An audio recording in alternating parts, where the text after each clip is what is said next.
Maps lie. Not by mistake, but by necessity. For centuries, the bottom of our world is a blank canvas.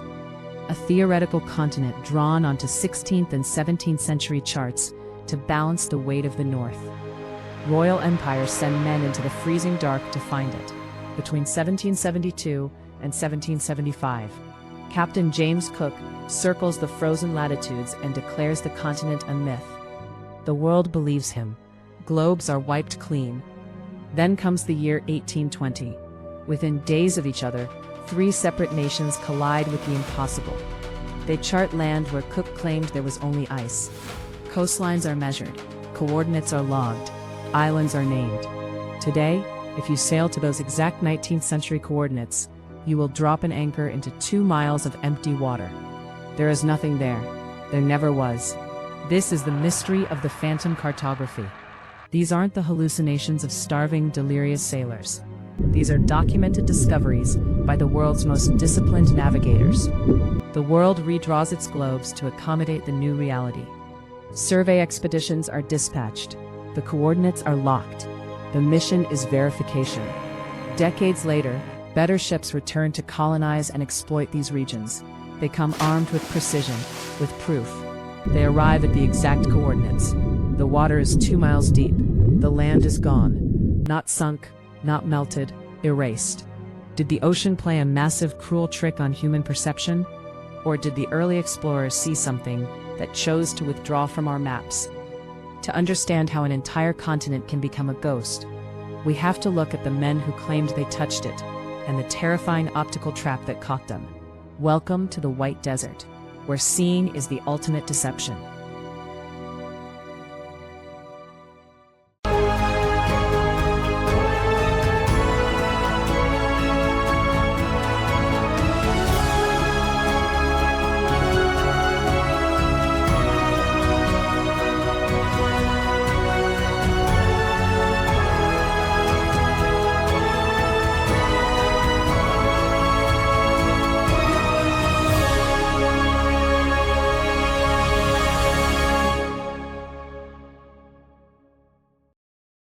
January 1840. Lieutenant Charles Wilkes is chasing a ghost. He commands 6 poorly equipped American ships through the blind white of the Southern Ocean. For 1,500 miles, Wilkes logs a definitive coastline, mountains, land. 2 years later, Wilkes is court-martialed. The charges are illegal conduct and the falsification of his Antarctic records. His rival, James Clark Ross, sails to the exact coordinates Wilkes records. Ross finds nothing but open ocean. He sails right through Wilkes's supposed mountains. The American charts are branded a fraud, a national embarrassment. But Wilkes is not lying. He is trapped. The Antarctic coast is protected by a brutal atmospheric lens, the Fata Morgana, a severe thermal inversion. Light bends toward the cold surface, lifting objects from beyond the horizon and projecting them into the sky above the observer's line of sight. It creates hyper-realistic mirages of towering cliffs that are actually dozens of miles beyond the horizon. Wilkes is mapping reflections. He is drawing a continent made of light and cold air. But the optical trap goes deeper than bent light. Ross realizes Wilkes mistakes massive ice shelves for permanent rocky coastlines. He marks the world several degrees too far north. To the human eye, the distinction between a shelf of ancient ice and solid stone does not exist. When the ice shelves break away, the map breaks with them. The land does not sink. The land moves. The court-martial clears Wilkes of fraud, but the damage is permanent. His discovery is real, but his coordinates are a hallucination. Wilkes spends the rest of his life fighting to reclaim his discovery. It proves that in the deep south, the horizon is a fluid concept. If a man cannot trust his eyes, he must trust his instruments. But what happens when the instruments are compromised by the earth itself? To find out, we look to the secret records of the British Admiralty and the sudden, total erasure of the southern magnetic anomalies. The Mirage is just a distraction. The real cover-up is deliberate, and it begins with the numbers. This is Sir Edward Sabine, artillery officer, physicist, and the most powerful data gatekeeper in 19th century British science. From his centralized magnetic department at Woolwich Arsenal, Sabine controls the biggest scientific enterprise of the century. The Magnetic Crusade, a global dragnet designed to map the Earth's erratic magnetic field. Empires do not just sail for territory, they sail for navigation. If you control the magnetic charts, you control the oceans. When James Clark Ross returns from the Antarctic in 1843, his ships carry a terrifying payload. Hundreds of thousands of raw magnetic readings. Hours logged by observers working 24 hours a day. But when the raw logs hit Sabine's department, the anomalies begin to vanish. The instruments in the Deep South did not just disagree with Wilkes's charts, they disagreed with reality itself. In certain sectors of the Antarctic, the needle variations fluctuate by massive, impossible percentages. Iron nails in the ship hulls, local magnetic rock fields, and solar storms throw the precision instruments into chaos. Instead of publishing the chaos, Sabine's department begins a massive, systematic process of reduction, averaging the numbers, normalizing the deviations, massaging the math. The raw, terrifyingly erratic nature of the southern magnetic field is quietly ironed flat. What the public sees in the official reports are neat, elegant, standardized curves. What the public does not see are the anomalies dismissed as simple user or instrument error. Whole islands and coastlines logged as magnetic landmarks by early sailors are stripped from the final publications. If a recorded landmass does not fit the mathematical expectations of the era, the math wins. The land is written off. The Admiralty chooses mathematical consensus over physical testimony. Sabine's centralized control reduces independent naval explorers to mere data gatherers. Their eyes are discredited by his equations. The phantom continent is no longer just an optical trap on the horizon. It is an institutional creation, manufactured by bureaucrats who prefer a clean map to a dangerous truth. But you can only hide the math for so long before the planet pushes back. Deep beneath the ice sheets, something was generating those original, chaotic readings. Physical realities that the 19th century formulas were completely blind to. Anomalies that Sabine couldn't calculate away. Anomalies buried miles beneath the surface. Because the true structure of the continent is hidden in the abyss. And the abyss has a pulse. For over a century, Sabine's sanitized maps held their ground. The anomalies were treated as historical footnotes, until the mid-20th century, when modern geophysics finally pierced the ice.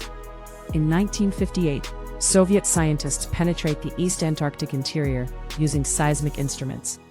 Underneath a flat desert of ice 2.5 miles thick, their readings go completely haywire. They didn't find flat bedrock.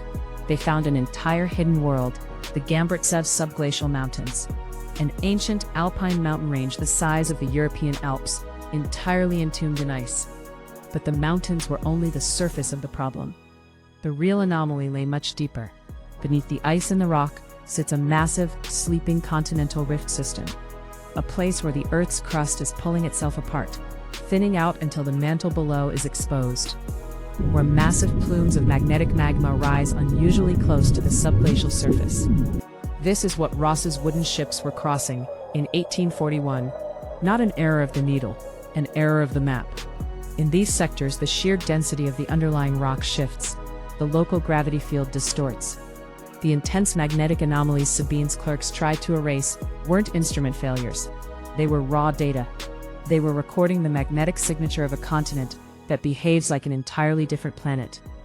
Take the Bentley subglacial trench, the lowest non-oceanic point on Earth, buried under thousands of feet of compressed ice. A massive valley where the crushing weight of the ice sheet above meets a geothermal furnace below.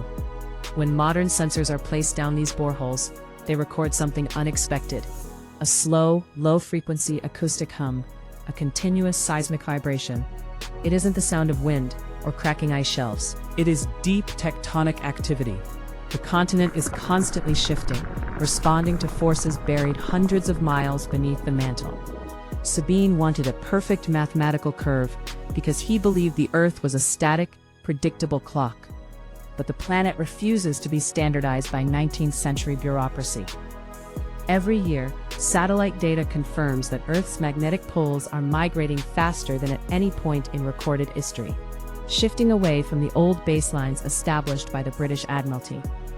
The erased records didn't fix the map, they just delayed our understanding of the abyss. And now, the ice is starting to talk back. Beneath the frozen sheets lie over 400 liquid lakes, kept warm by the planet's internal fire. Dark, isolated ecosystems, some sealed from the surface for 15 million years. Systems that operate under their own physical laws, waiting to be mapped. Every myth has a cleaning crew. For the Phantom Islands of the far south, that crew arrived at the turn of the 20th century. Armed with Sabine's pristine, flattened charts, a new generation of steel-hulled research vessels set out to verify the edges of the world. Their mission was clinical: locate the landmarks logged by the early explorers, or strike them from the human record forever. First came the hunt for Benjamin Morel's New South Greenland, the massive coastline he claimed to coast along for 300 miles. In 1902, the Scottish National Antarctic Expedition sails their ship, the Scotia, into the Weddell Sea. There was no coast, there were no mountains. There was only a freezing, open sea. They dropped a weighted sounding line into the gray water, letting it drop down, down, down. The line plunged into deep open ocean. They weren't standing next to land. They were floating over an abyss. With a single stroke of a pen, New South Greenland was declared a delusion. It was struck from the Admiralty ledger. Next were the islands claimed by Charles Wilkes, the land masses that had triggered a diplomatic war between empires. In 1912, Douglas Mawson sails the Aurora straight through the coordinates of Wilkes's supposed continent. Where Wilkes had sketched mountains, Mawson found either open water or impenetrable ice with no land beneath. The conclusion was swift and unmerciful. The early pioneers were either incompetent or they were liars. One by one, the anomalies were surgically excised. The maps became cleaner, the oceans became emptier. The charts were finally brought into perfect alignment with Sabine's mathematical consensus. But fixing the map did not change what those early crews actually encountered out in the dark. It didn't explain the massive towering ice walls that appeared where deep water lay. The tragedy of the 19th century data enterprise wasn't that it failed, it's that it succeeded too well. It locked human understanding into a rigid, static box, burying the planet's volatile nature under a mountain of averages. We treated the phantom continent as a riddle to be solved, an error to be corrected by bureaucracy. But the South was never an error. It was a warning that the physical world is under no obligation to match our mathematical expectations. The phantoms weren't figments of isolation-induced madness. They were glimpses of a deeper, shifting reality that our science was simply too arrogant to record. Today, the charts are perfect. GPS coordinates tell us exactly where we are, down to the millimeter. We have eradicated the blank spaces. We have conquered the anomalies. But out on the edge of the frozen continent, where the crust thins and the mantle pulses, the needles still remember the truth.